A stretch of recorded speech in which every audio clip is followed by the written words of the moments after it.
Hello, my U-Turn family. Welcome to the U-Turn show.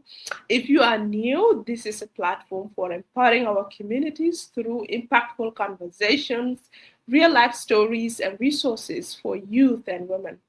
Every Saturday at 1 p.m. Eastern Time, we gather here to spotlight voices that challenge limits and those that reminds us that real change begins the moment we choose to turn in a new direction, to make a U-turn.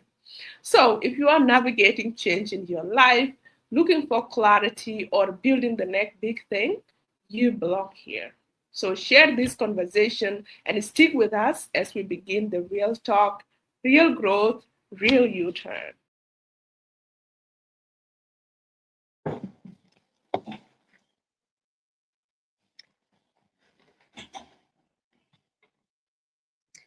Hello, everyone. Good evening, good afternoon, good morning, wherever you are. You're welcome to today's show. This is a U-turn conversation that usually come off on every Saturday evening from 8 p.m. East African time, 7 p.m. South Sudan times. And you can also convert it to your local time. We are grateful today that we will host you. Um, if you are new today, this conversation has been going on and it is still going on, and we welcome you. If you are our member who usually watch us here, we are glad that you are here today. Please, at the comment section, tell us at what time you are watching us. Also tell us where you are watching us from, and just wave us, greet us, say hi, and you can also share the message, the live show, so that other people who also want to watch this conversation of today, they can also watch it. And we are glad to have you today. So my name is Liv York. I'll be your host today. Our conversation is going to be based on agriculture, agribusiness, and entrepreneurship. We have our host who is going to come on shortly and will tell us more about the agribusiness and will introduce himself.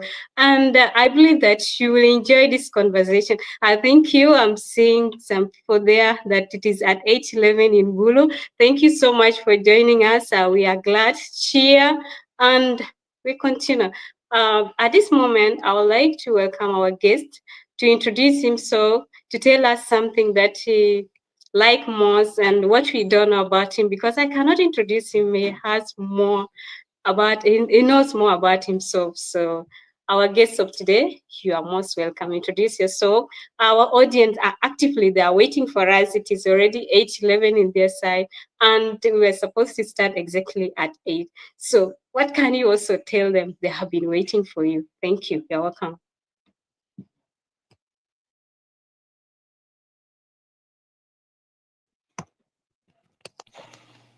Do you hear Kuol or no? Can you hear me now? Wow. Yes. Sorry for that. I'm so excited to a point that I forgot that my mic is still unmuted. Okay.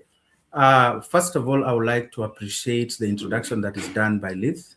And secondly, I would also want to welcome everybody that's here today, those people that are on a journey of becoming better and trying to make a U-turn.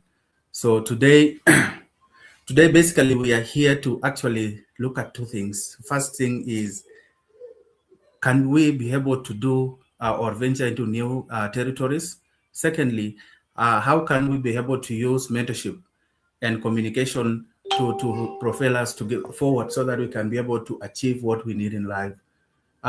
Me being here, it doesn't mean that I've already achieved what I need, but I believe that I'm on the right way to achieving what I need so far. So that is what I will have to start with. And my name is Kuol Deng. Majority of people that are in Kakuma refugee camps know me. They know me. Once I was a teacher there. I've taught there for over 7 years. After that, I realized I have to move on to do new things.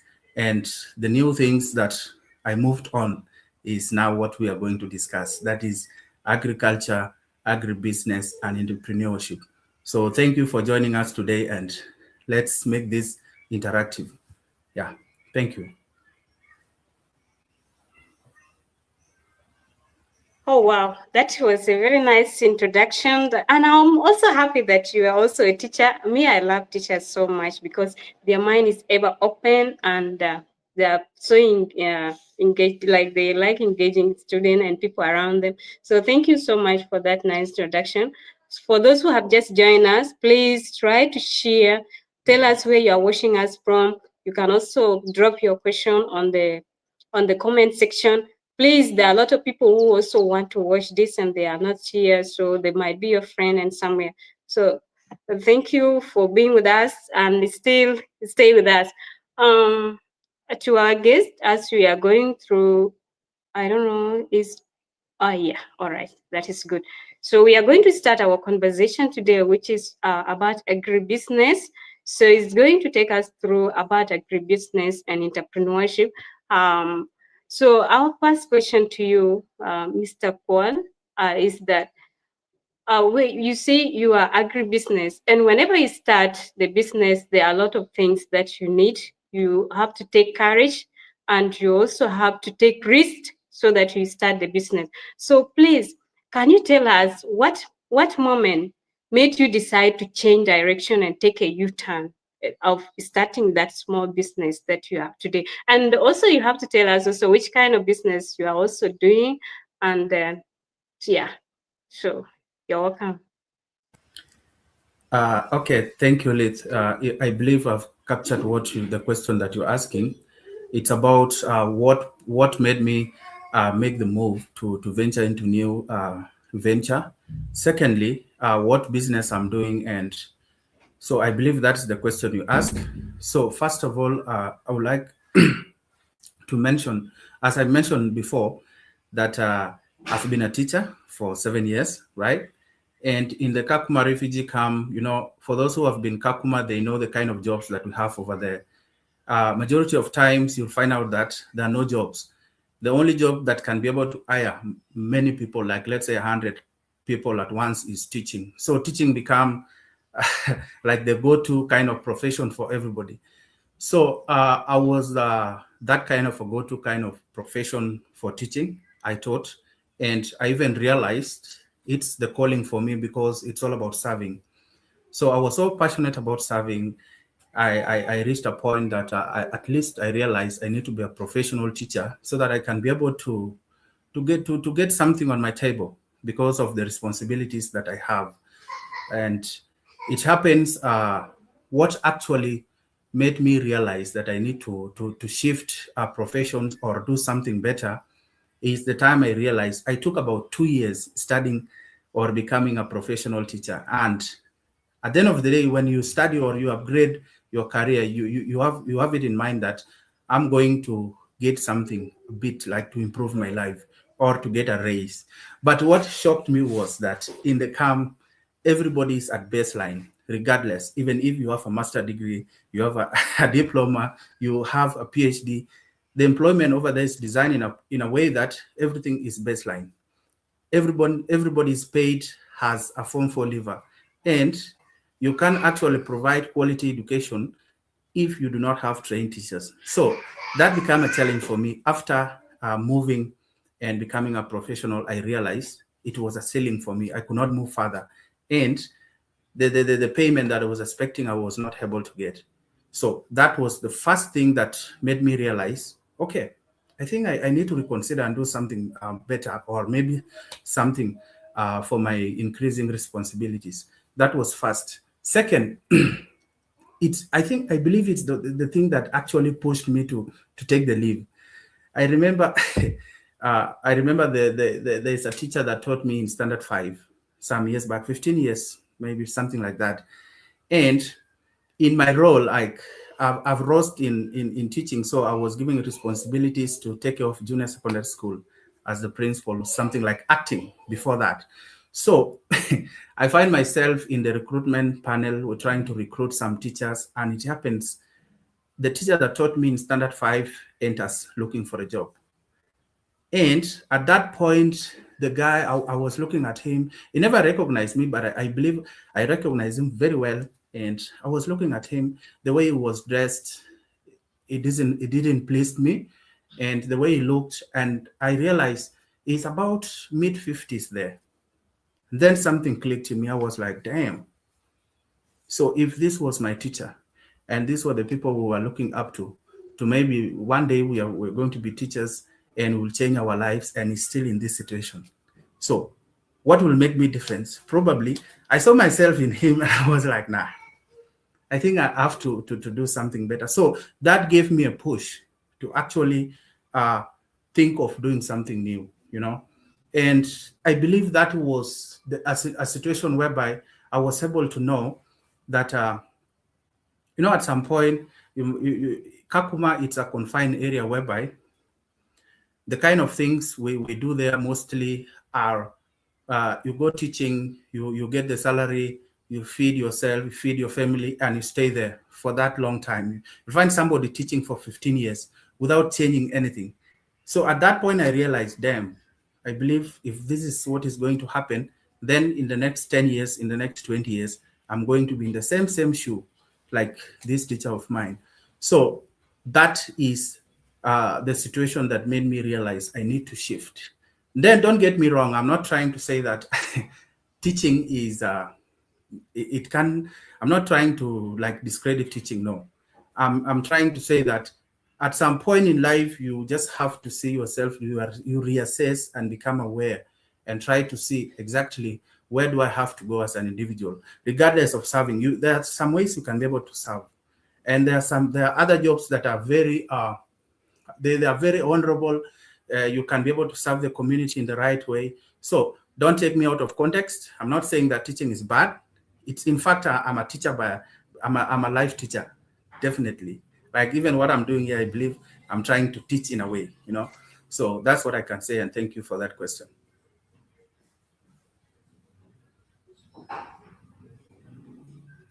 Okay, that is so amazing. And you have even really answered some questions that I didn't ask you. You have already explained yourself and how you started. So that was so inspiring.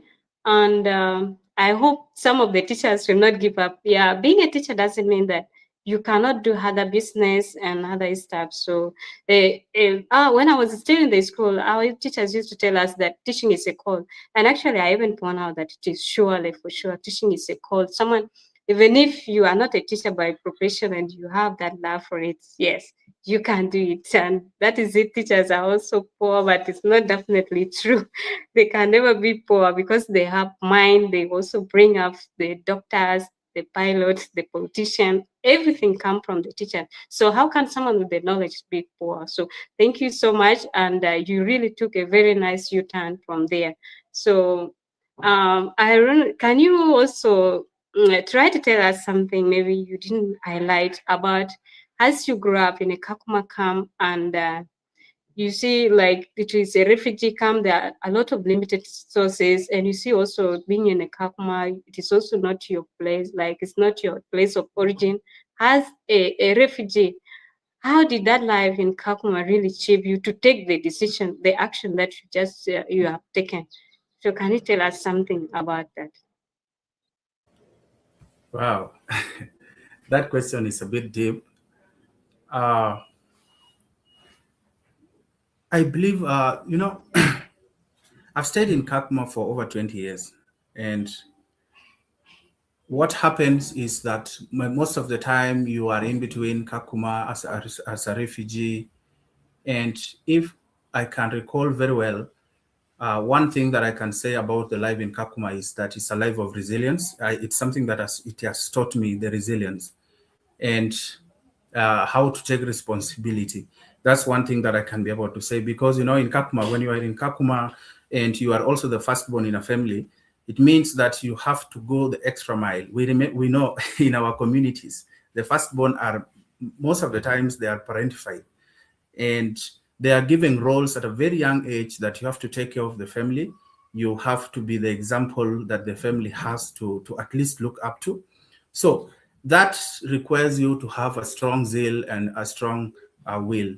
And in Kakuma, the one thing that I can attribute like Kakuma to have changed my life so well is that it has given me the zeal to actually lead, to take the responsibility, knowing that it's on me. I don't have to wait for someone else to come and help me, regardless of being in that situation. So that's one thing that I can be able to say. Secondly,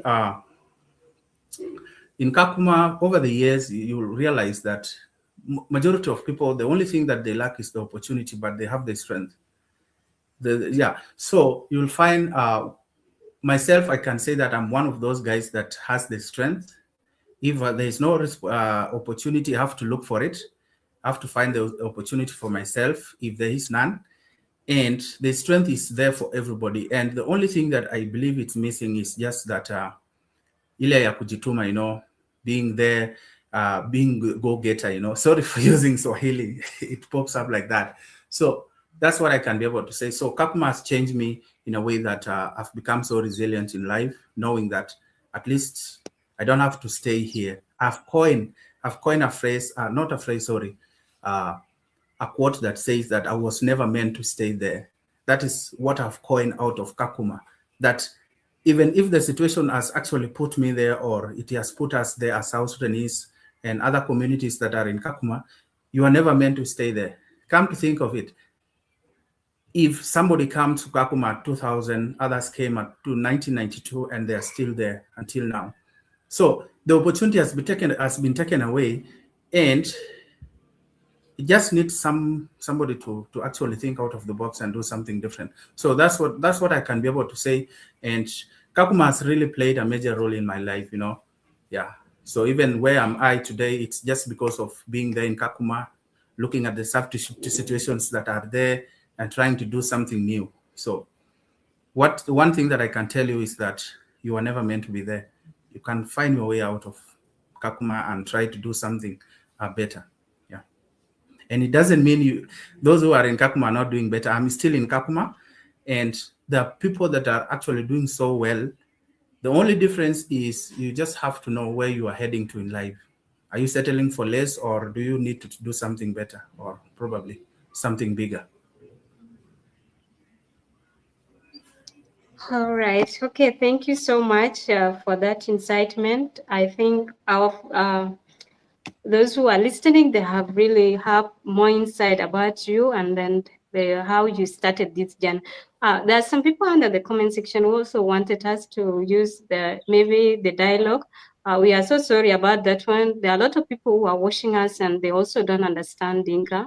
And it is not something of any kind, but we wanted everyone to listen and to also to take part in this discussion. So next time we will do it. We will try to see what we will do about that one. Thank you. And to those who have just joined us today, we are with one of our agribusiness. His name is Kuol Deng, and is having an onion farm that is in that side of Kakuma. So please, if you are in that side, you also have to see him. And he's so inspiring. He's also a trainer. He's also a teacher. So you can also reach out to him. He has a lot of experience, and you will learn more about him. So our guest, thank you so much for answering those questions. And as we are still continuing with our conversation, so please, you have talked about how the life has been in Kakuma, in refugee camp, being a refugee and other things. So can you also tell us something about how did you turn that decision for you? How can you turn that? How did you turn that decision into action and start your journey in agribusiness? So I think that in that side of Kenya, I see there is so much. People are so much into agriculture. The weather is favoring and other things. So how did your stay in Kakuma refugee camp and seeing a lot of opportunities, and you change your mind from being a teacher and you come into agribusiness? So how did you take that decision into action? Okay. Thank you, Lith, for that question. First, I will say that the whole point was to actually try to do a new thing after I resigned. By the way, I wrote my resignation letter, and I said I was done with it. So, and when I did that, I did not have let's say a backup plan of what I'm supposed to do. I just realized that this is done for me. And first thing, it gave me the clarity of what I'm supposed to look at next. So, and most of the people that are in Kakuma, they know that mostly they see me walking with books. And I remember I got an inspiration from a book. After by the way, I was jobless for about 6 months without a job. And one thing clicked for me, that I need to start with what I have. Because, at some point, I was thinking, if I need to start a business, I need to get maybe somebody helping me with money, big money, like let's say 1 million Kenya shillings for me to start the business. But I realized that I need to just start with what I have. So by starting with what I have, I realized the only thing that I have at this point is the knowledge. I do not have the capital, but I believe that I have the knowledge that can fire me forward to platforms where I can be able to actually get something like money. So what I did was I was looking for some ways to get out of the camp, and I came. I stumbled on an opportunity for leadership training. You see, so that leadership training gave me the platform to actually present my skills, to actually tell my story. So that is about starting with what you have, because I never had the money. I only had the knowledge and the skills to look for something new. So I started with that. And how I stumbled upon this opportunity is something coming from the leadership training. We passed through Laikipia on the way from Nyahururu, between Nyahururu and Nyeri. So I passed through a certain town and I saw like this town gets a lot of onions. Like, how come that a small town like this have lots of onions? So I was so curious. When we were going for the training, we went there for some days. When we came back, I was like, can you stop the car, stop the bus? I need to inquire something from these people. So what I did, I went to one of the stores and I was like, okay, how do you sell these onions? It seems like you have lots of onion over here. They were like, yeah, we sell them and it's not that expensive. So after hearing the price and comparing with what people are being sold at in Kakuma, I realized this is an opportunity, because in Kakuma, there's a big difference of almost 150 shillings by then with what is being sold on the other side in Kenya. So my thought was like, what do I need to do to take this opportunity back to the camp so that people in the camp can be able to assess or get that fresh onion and crispy onion. I was like, okay, I need to start. And I remember by then I only had about 10,000 on me. I had only 10,000. So I purchased my first stock with that 10,000 to try it out. And I got myself around 10 to 13 bucks over there, transport them to Kakuma, and I was able to sell. I'm telling you, the profit that I got over there was mind-blowing. Like, it was a lot of money to a point I was like, okay, so I think this can be something that I can be able to venture into. So that's how I start from my 10,000. I was able to multiply the 10,000. I got some good profit in it. So like the last time I came, I was coming with about 50,000.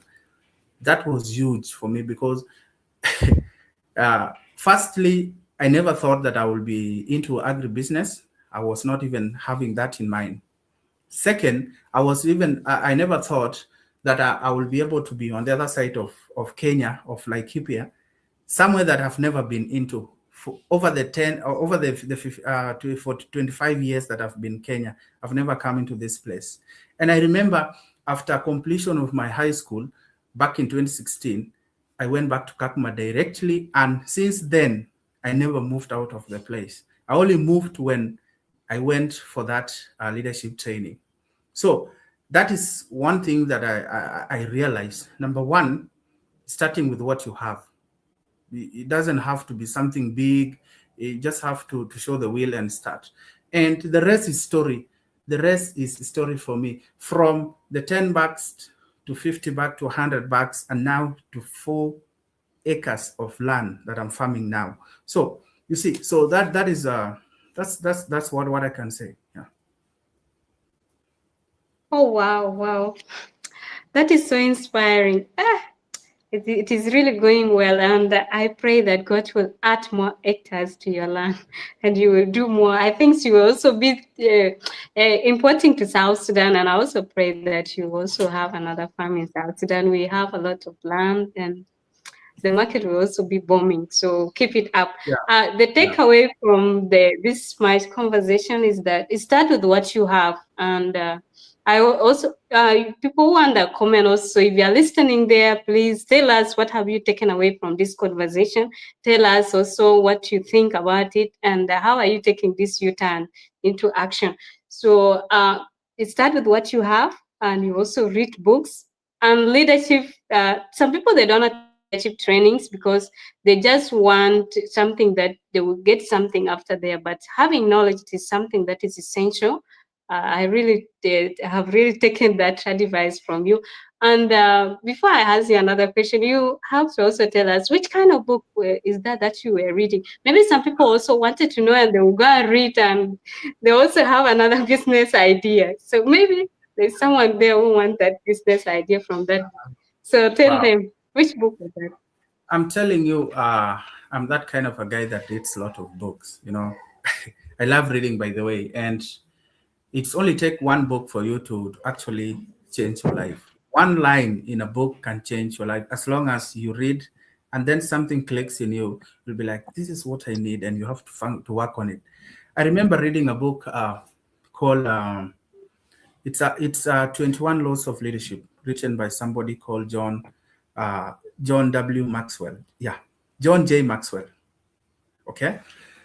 And this guy was having a thought of, if the situation, like, okay, I'm trying to remember the exact words that were used in the book that actually put me to think about. It's like, no matter what the situation presents,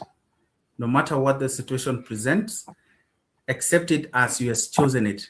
Period. Don't go against it, but just accept the situation that you are in.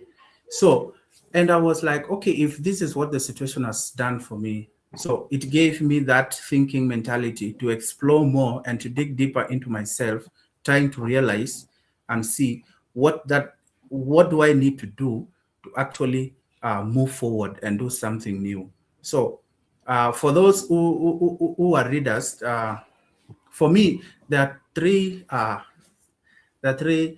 genres that I do read. Okay, let me not say genres, but there are three specific areas that I read, that I have a collection of books. Number one is communication. Number two, it's about leadership.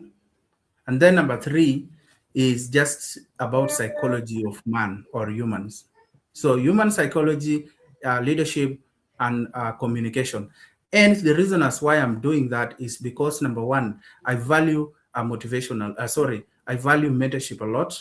I also value communication because I've realized the power that communication has. Like, whatever that I'm doing, like moving from 1 acre that I was doing to 4, and we are like moving way beyond that as we speak. It's just as a result of me being able to articulate my vision and my ideas to the right people at the right time. Okay. So, and that is one thing that I've realized. Communication is one thing that I have to make sure it's done. So, reading books on communication, reading books on leadership, and also reading books on human behavior or human psychology. So that is what I can be able to say for now. Thank you. Oh, wow, that is so great. And I've seen somebody have already written it down. So 21 Laws of Leadership. Please go and read that book. I'm also going to look for it. Maybe leadership. Thank you. I will come. Yes, so maybe I will come out with my business idea. Maybe there's something that is going to click in me, and I pray it is going to happen. So thank you for giving us that one. It's a good idea. So as we are moving forward, please, if you are in the comment section, tell us where you are watching from and what is your takeaway from the conversation. If you also have a question, you also write under the comment section. And please share, try to share it on your page. Some people also would like to watch it and maybe even after, so they will still watch it. Thank you.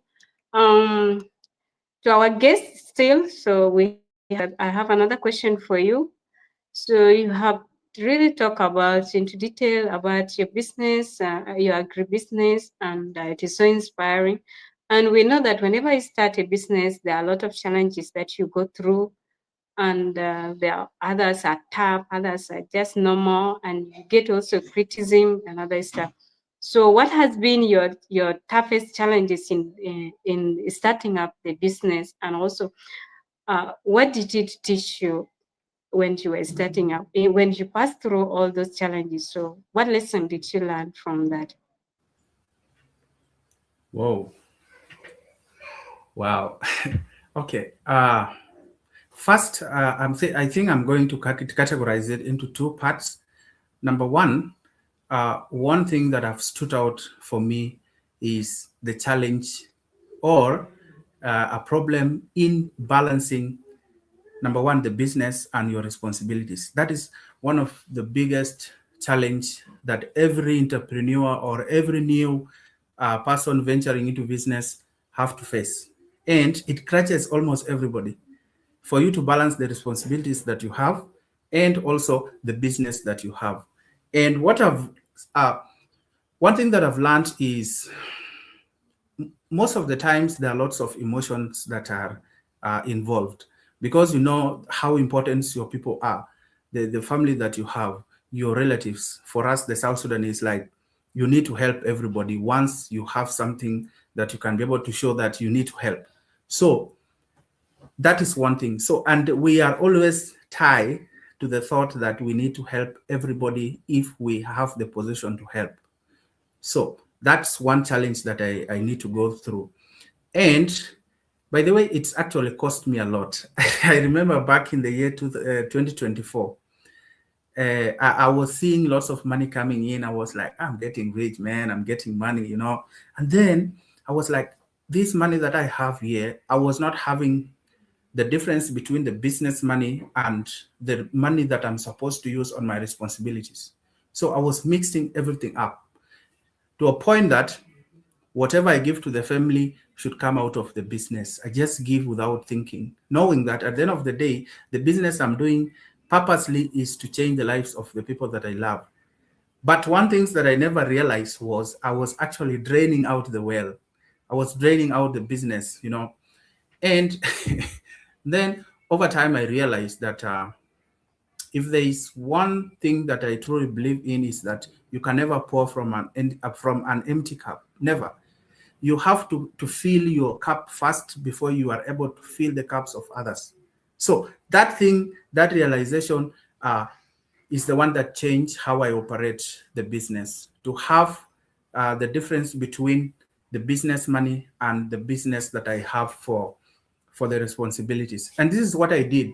For those who need probably the practical part of it, because I've realized that is where majority of our business are failing.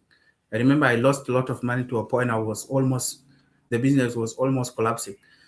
So what you can be able to do most of the time is you'll find out that you do not have the buffer finance, like the money that you've put aside for any other work or emergency.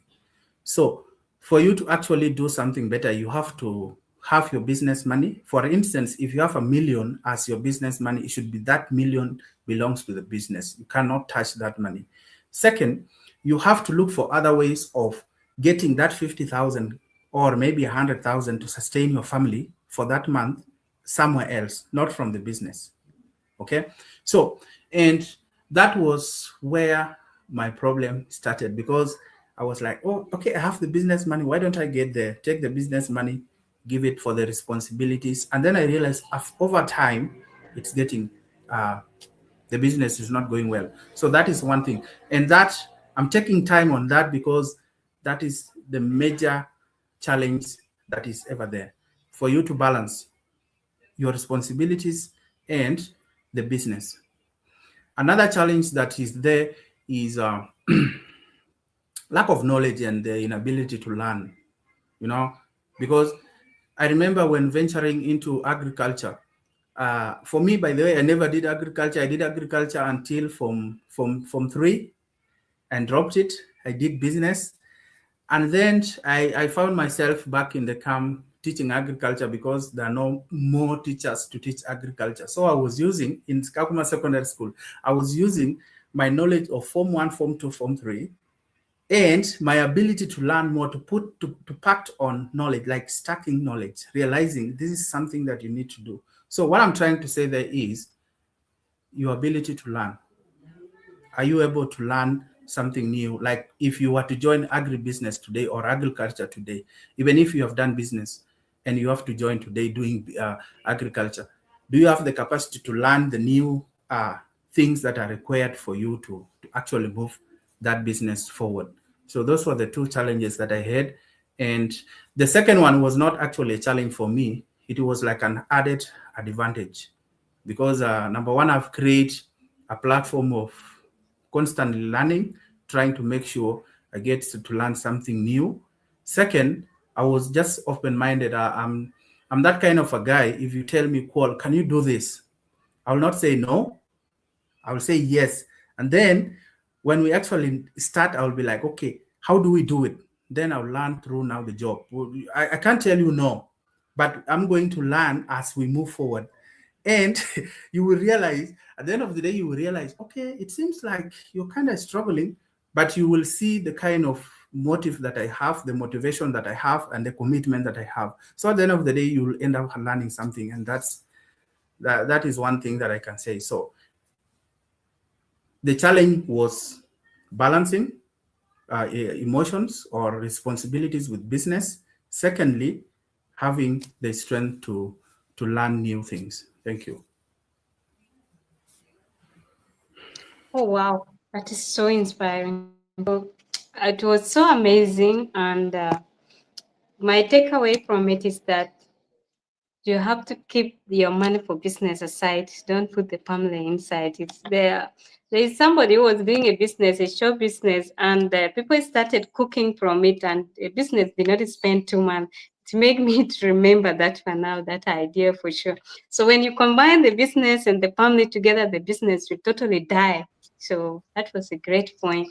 There is also a question there. Before that, if there is one thing that I've also, like it's an observation that I've seen from majority of the South Sudanese people, back in the camp, you realize, I don't know how to categorize it, but it seems like we like copying a lot. We copy from what we see rather than thinking of doing new things that have never been done. That is one thing that the youth has, because you realize in Kakuma, I remember around 2019, there was this rising of new salons coming up. The young ladies were now realizing that they need to step away, they need to step forward, start doing the beauty industry, establishing salons, and it was flooded. Like everybody wanted to do salons. You'll find just only in one row, you will see about 4 salons in one row. For men, you will see everybody's trying to open a charging center for where they can be able to charge SIMs, maybe the phones. So what I'm trying to communicate there is that the inability to think out of the box and see what is not happening, what is not in the market. And then that is where you have to actually, when you realize something is not in the market, you can be able to introduce and you capitalize on it. Because I remember when I saw the opportunity of onions, a place where there are more onions, and where I'm coming from, there are no onions. So I was like, this is simple math. I don't need to reinvent the wheel. I just need to take what is here, put it there, and life moves on. So in business, it's not about copying. Like if you see Kuol is doing onions, is doing well, you don't have to go there. Maybe you can do onions and venture into the new market. But if you come to the market that I'm in already, I'm settled and I'm doing things, okay, it's better in business if you think there is something new that you can be able to bring in so that it can provide the experience that was not given by the initial entrepreneur. It's okay. But copying and all that, like that one for the saloon, majority of them are failing as we speak. Thank you. Yeah. So you can also add about mobile money. So when you come to South Sudan, everyone also want to have a mobile money. I don't know who started it, and now some of the mobile money they are not functioning because of that one. You put the mobile money here and then next like that. So I don't really know what is wrong with us, and I think some people like you also need to teach other people how to have your own idea and also have to start. I can also give it into to you also to tell them that how do you get your own idea so that someone when you see someone is doing such business, so what action will you take so that you cannot copy the same idea of someone so that you also work on it? But how do you do it to have your own idea? Can you have something to tell some people like that, like how should they Okay. think from their own perspective? Okay. First, I saw someone writing that, Kuol, you are from Kakuma refugee camp, and how did you find the opportunity to start onions in Laikipia? Okay, what I did was, yes, I was in Kakuma refugee camp. Even now, I do go there. And what happened was, I went on a leadership training. Uh, I was on a leadership training session. And then as I was passing by, I noticed there was this specific area that they were doing farming. And so I realized this is one of the opportunities that is missing in the camp that I need to bring to the camp. And that brings me back to the question that you asked. For you to identify a business opportunity doesn't mean that you have to overthink it. No, it's just a matter of intentional observation and awareness, period. Like wherever you are, you know the situation, you know how things are being done, you know what is there and you know what is not there. If you do not know what is not there, you just have to be intentional with your observation. For instance, in Kakuma, if you go there, you'll find that uh, the shops that are there are general shops where they sell almost everything, but you will never find things to do with agriculture that are there. And you will realize that the those who are providing those agricultural products are overcharging the customers. So if you connect the dots, you will be able to come up with a new solution. You see, maybe you realize that maybe in the camp, there are no potatoes in the camp.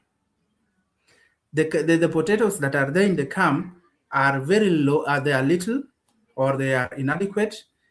And at the end of the day, for you to buy, you need to have like 150 shillings to buy 1 kg or 200 shillings to buy a kg. And if you are in a business of frying chips, like you are frying those kind of chips somewhere else, you are going to sell it expensively.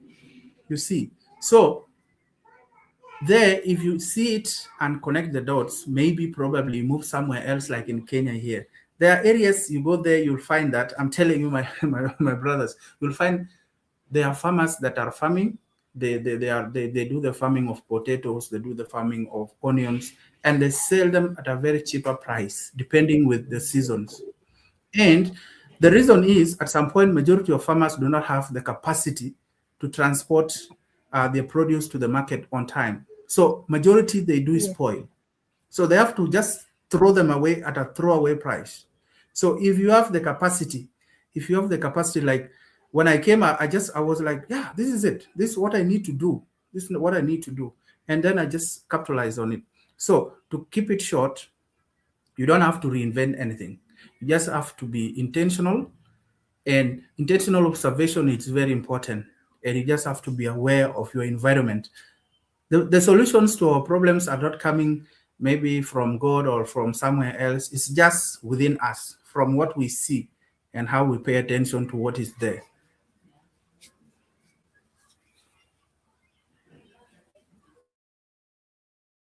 That was so nice. You have really touched that point, and I hope we will take something from it.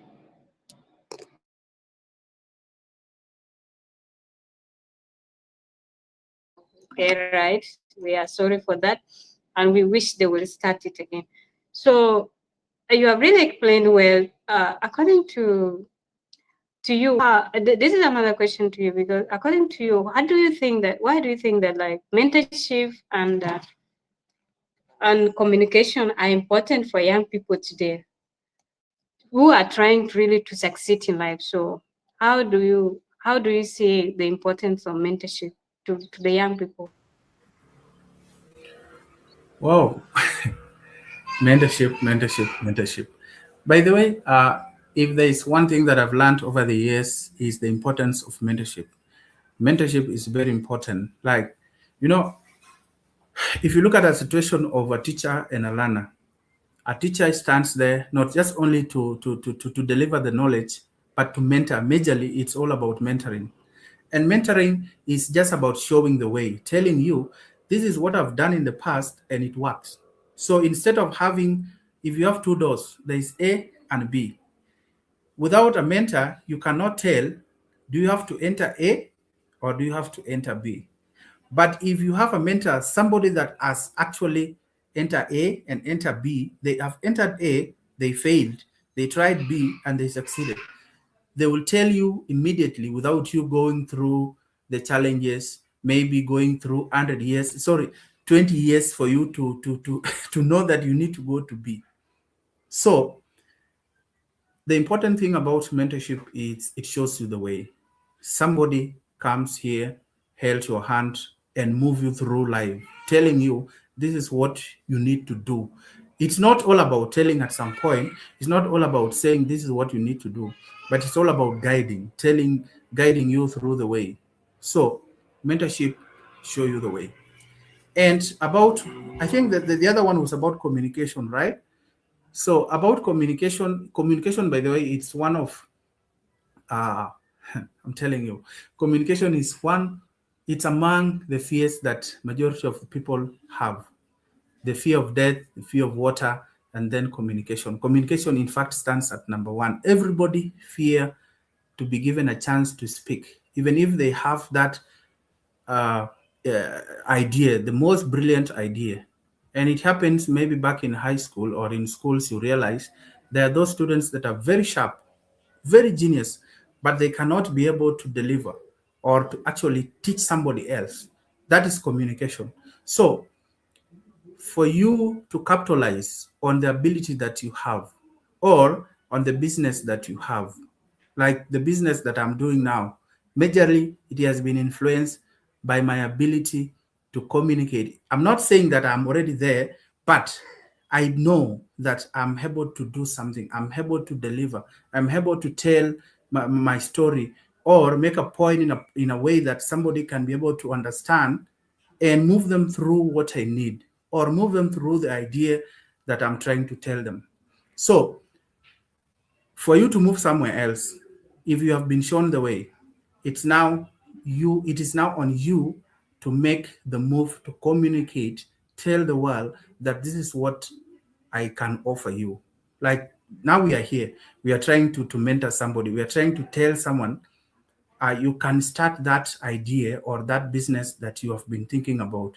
You can start going back to school if you did not complete the school. So they just need to hear it from us. It's not that the people do not have the ability. It's just they need that push. And that push oftentimes comes from communicating. Thank you. Oh, that is so nice. Yeah. So we need to be shown a way. And today, I think we are enlightened. We have shown the way how to start our small businesses. So please, if you are listening there, you are also watching us, please try to share. You also tell us what you have taken from this conversation. And we would really appreciate it. It is so educative. It will help a lot of young people around there. So thank you so much, our guest. So, I also have one question for you, please. Can do you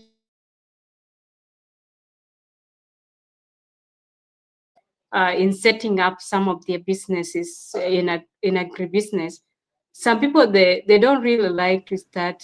Like you cannot go and start farming and other stuff because all of us we want to be clean, we want to stay in the offices and all these things. So, what do you think that it scares these people go to farm and have their own farm, because I know, especially in South Sudan, you don't have to buy a land. There's no need for you to buy a land, and there is plenty of water if you want to do irrigation and other things. So what do you think really scare them to start their own business today, especially in Wow. agribusiness?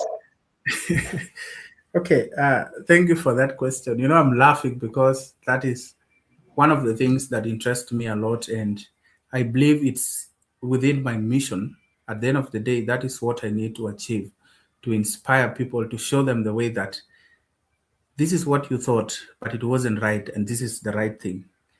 I believe the most factor that is influencing the youth is about what we have been told, or what an idea that has been handed over time.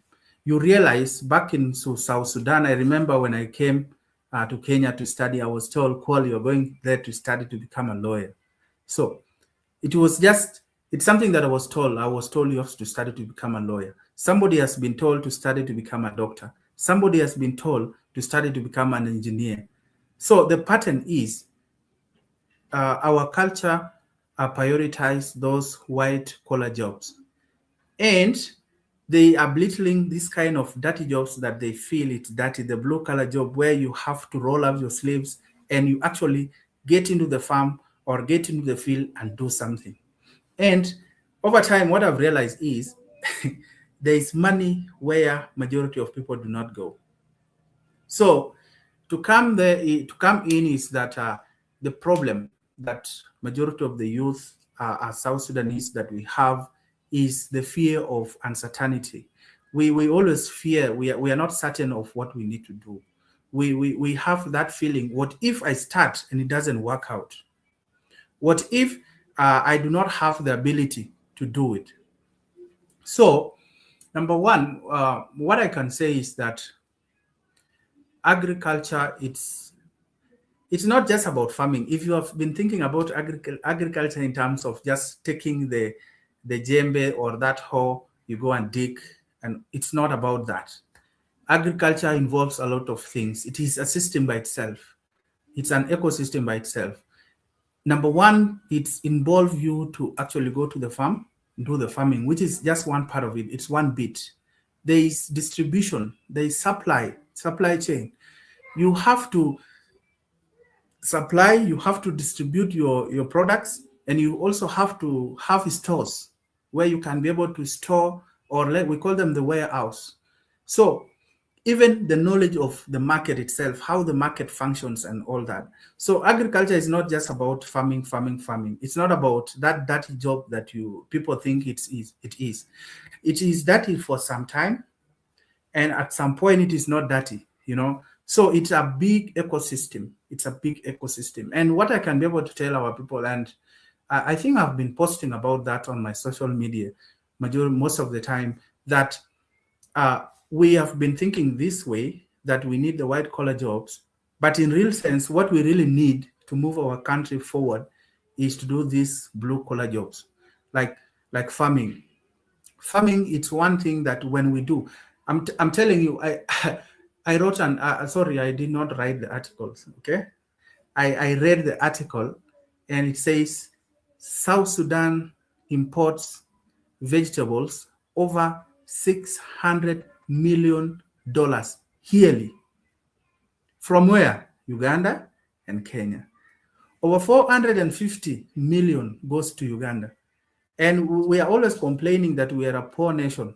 So what if we come up as young people and start farming? If Kuol can farm onions, somebody else to farm onions, the other person or to farm other vegetables and other, it's all about farming. So like what other people are doing now, you'll see that there is this influx of rare wine, People are moving to rare why they think this is what we are going to do. Majority of people are there, yes. But do we have the market within the South Sudan? No. Do we have the necessary facilities to actually facilitate rare wine? No. Do we have the government that is supporting rare wine to maybe make some deals with the countries that we are exporting to, like Congo? I don't think, no. It's on you as an individual to go do the fishing, do your own storage, and even to transport your own stuff to Congo or to the market. So it's like a whole thing. It's a whole kind of spectrum. So what I can urge the youth is that you just have to start with the little that you have. You can be able to farm a sorghum, and you do it. Yeah, I understand. I understand the finances are not always on our side as the youth. But if there is one thing that I've realized over time is that you do not need even the finance. You just need the zeal, the vision, na kujituma, period. I like saying that word because kujituma means you have to send yourself in direct translation. Send yourself and do the work. Barot gam, barot yo gam, to wajarot kabisa and do it for yourself. So once Jenny rot gam, once you feel that you are the go-getter, go get it. Even if you do not have the capacity, there is someone somewhere that you do not even have an idea, and they have seen what you are doing, and it is in alignment with what they need to do in life or what they are doing. They will reach out. They will reach out and be like, yeah, Kuol, I've seen you, you are farming. So what do you need for me to support you so that you can be able to do something or reach more people with what you are doing? So at that point, you have started with less, but now you are attracting people that are willing to support what you are doing. So that is one truth that I've realized, that most of the time you do not have to have that big amount to start something. You just have to believe in yourself, believe in your ability, start small and show it to people. I've been writing some articles, showing some pictures on my social handles, and people are like, well, why do you always have to post about this? Why are you boasting? And I'm like, my brother, you won't understand. You won't understand until you are here. Yes, you will not understand the reason as why I'm posting until you are in the place that I'm in currently. One, it will inspire somebody to know that even if you are in Kakuma refugee camp, you can be able to start farming, and they will start farming. Number two, it will show somebody that has the same alignment to support farming and reach out and be like, well, how do I support you? Because at some point you do not have everything together. At this point, even I can't say that I have everything together. There are things that I'm still envisioning that in the next few years I'm going to attain. And that is it. So that's what I can be able to say for now. Yeah.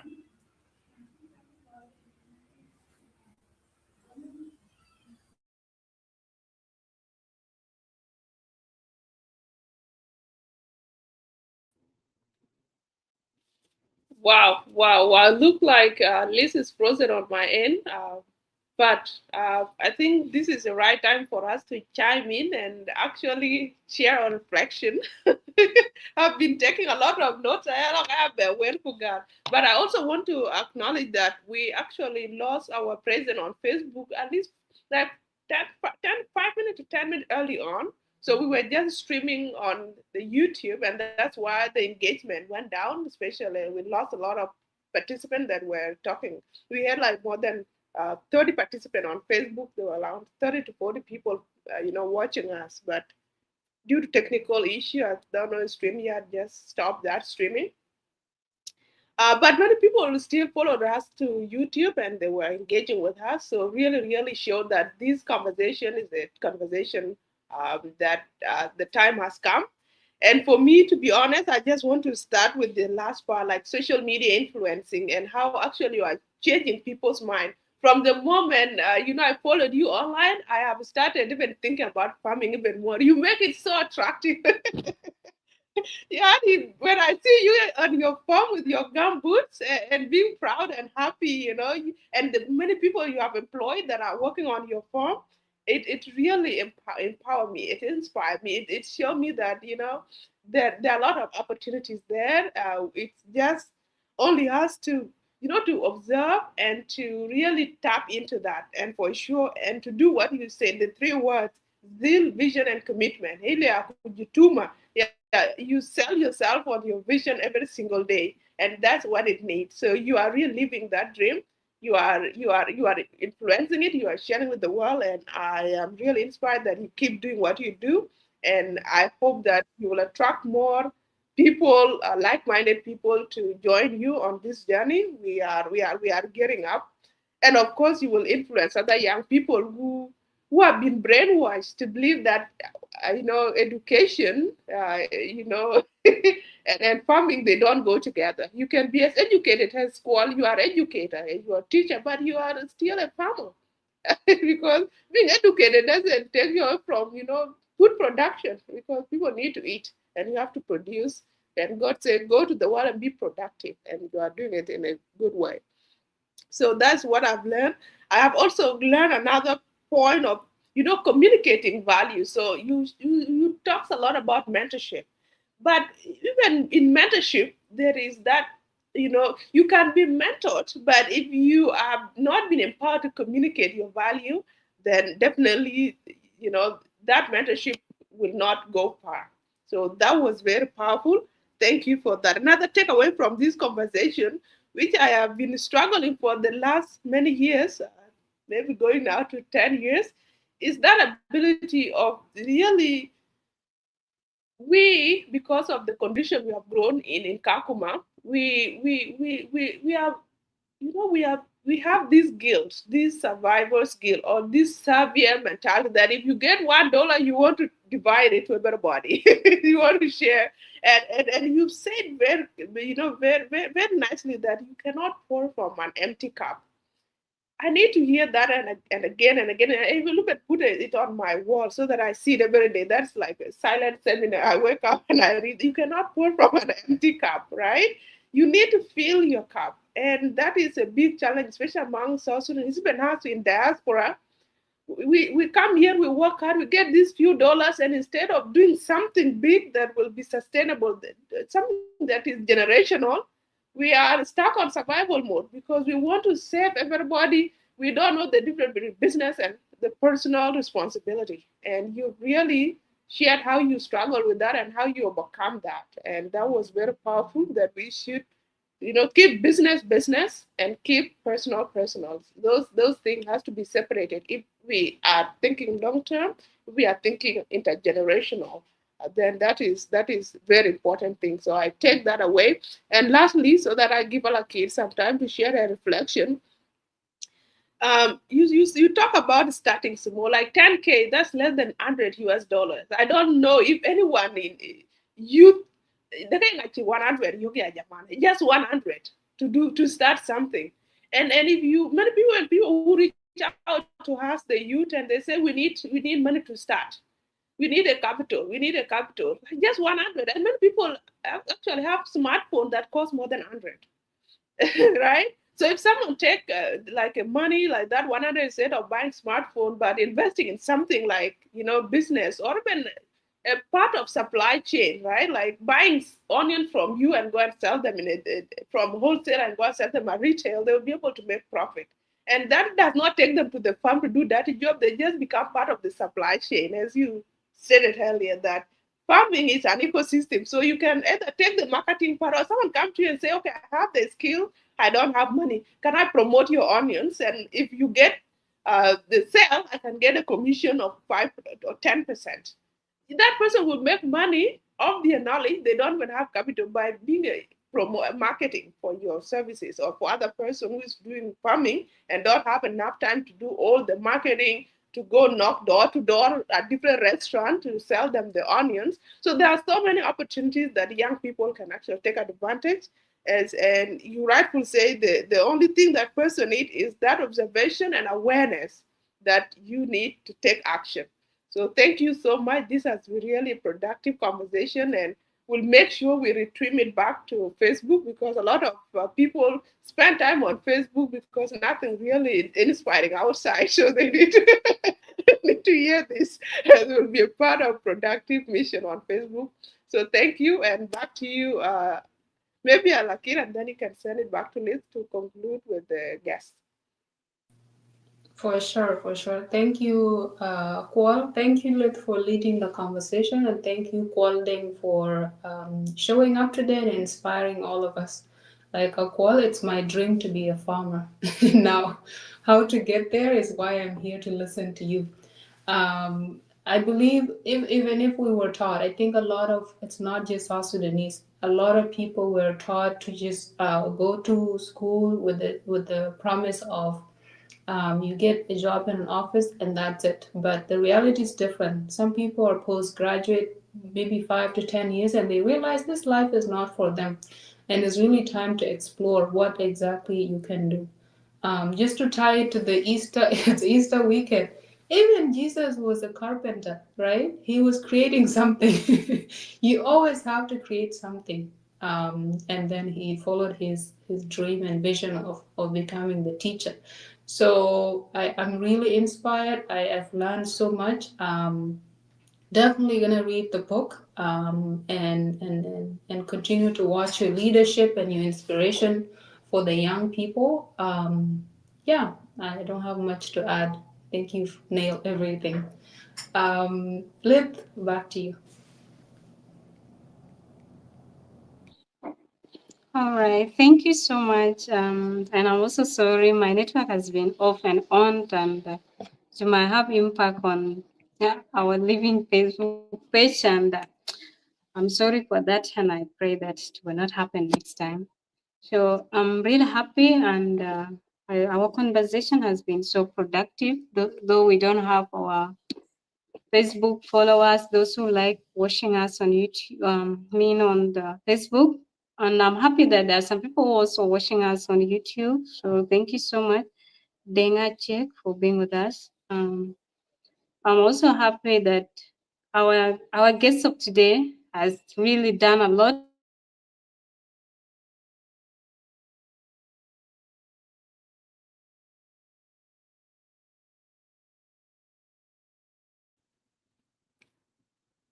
Have we lost her again, or is it my internet? I cannot hear Lith. Oh, okay, so it's just the final U-turn message from our guest to really summarize his conversation. If someone come today, just attended and want to know what we've talked about and what's the major takeaway to young people, to community leaders, to business ecosystem, or policymakers that might come across this video, what would that message be?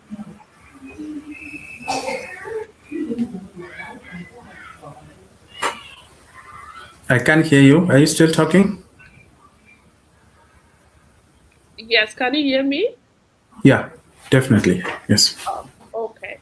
So yeah, I was just stepping in to the last question that our host was about to ask, and that is your final U-turn message. Okay. If someone just joined the conversation right now and you just want to hear a summary of the conversation and one key takeaway or two key takeaway, what would that message be? And if you were to advise young people in generally, or our communities, or our leaders, what would that message be to them? Okay. Thank you so much, Akwal. And so far, I really appreciate this conversation. It has been a learning curve for all of us. And thank you for giving me the opportunity to share my story and to tell my fellow youth that everything that we have been thinking of or even aspire to do is doable. It can be done. So for me to wrap it up, if somebody was to come now, like to join us now, what I would tell them is that you need to get out of your comfort zone. And by getting out of your comfort zone, that means you need to try new things, things that you have never that you have never done yourself, things that you wish or you aspire to do in life. You just have to start them, like doing them now, rather than waiting for that specific time or the right time, as they call it, for you to do it. And yes, it is understood. It is understandable that at some point in life, as youth, we do not have the financial capability, but there are there are individuals, there are institutions out there that can be able to just fund the idea that you have, and even people that are watching your life, they're seeing what you are doing. They can be able to change your life in some manner. So that means that you need to start with what you have rather than waiting for that big move for you to do what you need to do. When you hear people saying that I started with this small, most of the people will be like, this is pep talk, this is motivational speaking. But it is not. It is not. It is actually someone telling you, this is what I've done and it has worked out for me. So, as they even say it in the Bible, whoever listens, whoever have ears will have to listen. So when you listen, and not just listening, but you have to act on what you have learned, act on it. That action, it's where the difference is.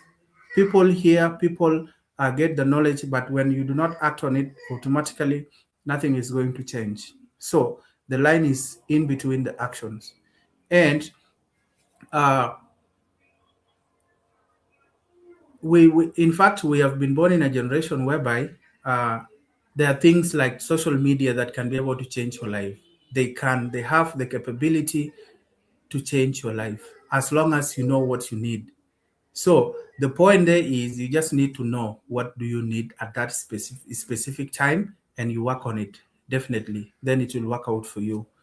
And to wrap everything up, yes, at some point, the government do not actually provide the needed resources, the needed support for our people, but we are the government by ourselves. We can be able to support ourselves.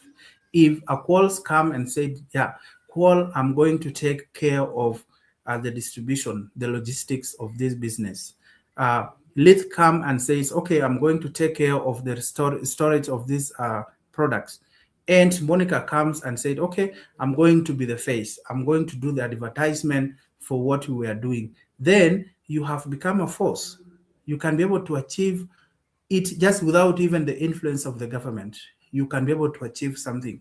And if you look at some countries, like if you look at Kenya, the youth in Kenya are the one shaping, like they are the one kind of moving the government actions towards where they need it to be done, because there is no government without the youth. And if we do not over rely, if we do not over rely on the government, saying that the government actually need to provide the security first before we ourselves provides it, then becomes a problem. And what I'm trying to say there is that yes, there is a lot of insecurity in our country, and insecurity, it can be erased by people coming together. For instance, if people start farming, they start doing things, then automatically it might gradually, maybe after some time, after some maybe 10 years, there will be change. People will start seeing the positive life of it. They'll start seeing somebody's life has been changed. So when people see and they believe, automatically what happens? They start doing, they emulate and do the things that they have seen. So that's what I can tell you for now. And by any means, we are not saying being here, like myself being here, I'm not saying that I'm already there. No, I'm saying that I am on the way doing what I believe is right, and it is in line with the mission that I need to achieve at the end of the day. And the most important thing there is the ability that I'm capable of doing it, and the ability that I'm able to learn in the process to achieve what I need to achieve. So you are never meant to stay there.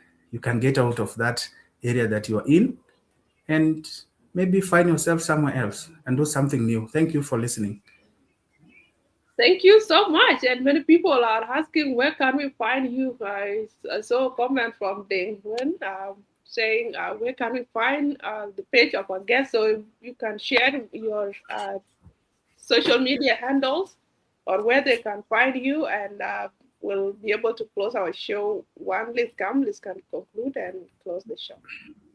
Yeah. Okay. You can find me on Facebook, Kuol Deng Tama on Facebook. Kuol Deng. If you write Kuol Deng Tama, you will be able to find me there on Facebook. And then I think the group of UTAN are going to tag my name on this after this. So definitely you can be able to connect after that. All right. Thank you so much. Yeah, sorry. I'm back, but my network has been so poor. I don't know what's really happened. I'm sorry for that. So I don't know, maybe you people have gone so far, maybe your U-turn messages. So I was like, I call you can just finish. I'll also be like someone who have just been done because I made miss up there. So I would like to welcome you. Excellent, excellent. Yeah, we've shared our U-turn messages when we're on and off. So definitely want to echo, your dedication. Well, we made you 2 miles. Look at all day. You have committed yourself. No matter how many times the internet kick you out, you come back and continue as if nothing happened. So that is the dedication, the zeal, and the vision that you need to complete this show no matter what. So thank you so much, Liz, for your leadership. And thank you again, Kuol Deng, for sharing your time, your wisdom with all of us and on the YouTube and empowering young people to look into agriculture as a business opportunity, as an entrepreneurial frontier. Something that, right? And that is the only sustainable business if you want to do something. In the Bakarot, Bagachom, there's so many vegetables, Bagachom, Tong Ping, a big deal now. Anyol chin gwala buka kwal. So that's the only thing you can do and make good money. So the $5 billion economy eating. So now I hope you have a wonderful weekend. There's nothing more to add. Just a lot of thanks for those who have invested their time and to be here and to learn and get one or two ideas to go and implement. It's one thing to hear, it's another thing to take action. So Kuol Deng challenge us that we have to take action from now. So you can put it in the comment section what action you're planning to take if you're open to share and will be your accountability partners, or you just write it on your notebook like myself and we are good to go. So have a wonderful weekend. Thank you so much, Kuol. Thank you, Lakit. Thank you. Let's see you next time. Bye. As we come to the end of this conversation, I just want to take a moment to remind you that the growth doesn't happen without taking a new direction. So if there is a message that has given you some clarity, some courage, or even a little bit of push towards the positive direction, I want you to take that with you, sit with it, go offline with it, and encourage you to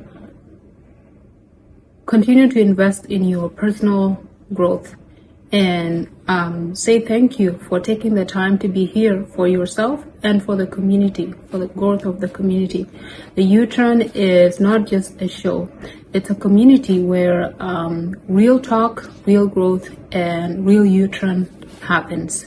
So until next time, stay empowered, stay intentional, and never be afraid to make a U-Turn. Thanks. Bye.